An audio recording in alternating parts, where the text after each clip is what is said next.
When I meet families or patients, one of the first questions they always ask is, how long is it going to take me to get better? And encapsulated in that question is frequently the question, if they're not walking, is, will I walk again, and when will I walk again? Well, first, it depends on your problem. Have you had a stroke, a brain injury, a brain tumor? And your doctor's not being difficult when they're a bit evasive and say, well, it's difficult to predict. It can be difficult to predict.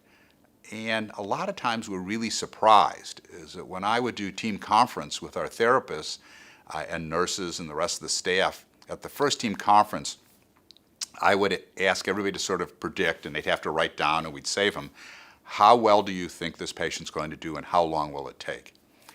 And uniformly, we're not really good at predicting exactly. So don't be surprised if your doctor or your therapist is a little evasive about that. Now, the good news is that the vast majority of stroke patients walk and walk out the door, maybe with an assistive device, maybe with a cane or a walker or a brace. But the majority of patients will walk, and the vast majority of patients will improve from their status.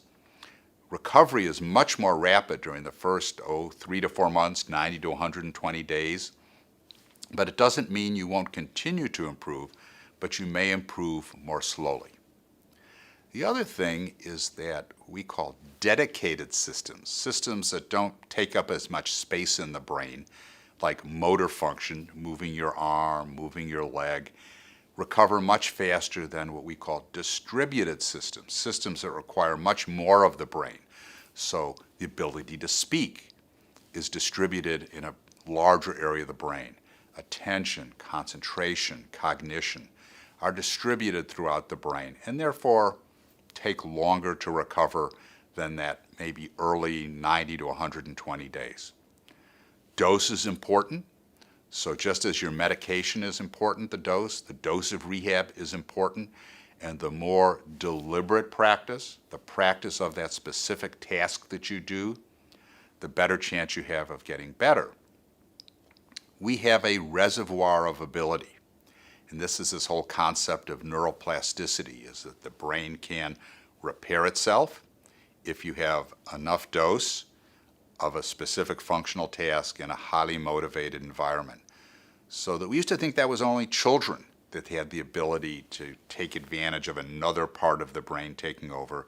But we can also see that in adults if we do the right kind of rehabilitation. And finally, what happens is we can improve and the patient improves and then reaches a plateau. And people might think, well, that's as good as they're going to get.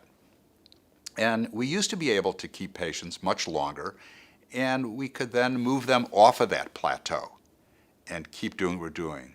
Well, now, once somebody reaches a plateau, they usually have to go home, and they may continue with home health therapy, but even that eventually stops. Patient reaches a plateau. And so if you're a patient or a family watching this, and you are at a plateau and it's been a while, go back and get reevaluated and see, could I move off this plateau? If I had more therapy and we address maybe some different problems and look at this differently, we can move off of that plateau. So just because you reached a plateau doesn't necessarily mean we can't get off of it.